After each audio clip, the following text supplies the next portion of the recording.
Hi, good morning, good morning, good morning. Mas may buntag sa inyong tanan. And yes, pagluto tayo ng chicken bow piece ala Mami D for today's video. By the way, pinakuluan ko na pala yung balon-balunan ng 30 minutes. Pas yung puso ng manok ng 15 minutes. Then, nagisa lang ako ng bawang, sibuyas, luya, at konting kamatis. Then, minekos-mekos ko lang yan. By the way, guys, naglagay din ako ng aspete kasi yun na maging pampakulay natin.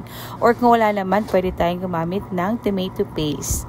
Yan, nagkisa-gisa lang ako, guys. Mekos-mekos. Depende sa gusto natin mga panlasa. Naglagay lang din ako ng konting asin at konting paminta.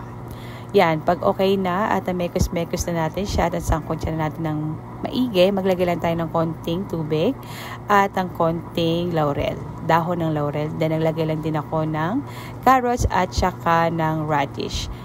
Then, mekos-mekos lang. Naglagay lang din ako ng liquid seasoning sauce. Yan kasi naging panlasa ko. Hindi man ako naglalagay kung ano-ano pa.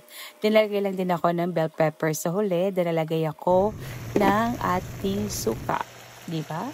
And pag malambot na siya, ready to eat na siya. And I hope you like my videos and happy tanning. Mwah.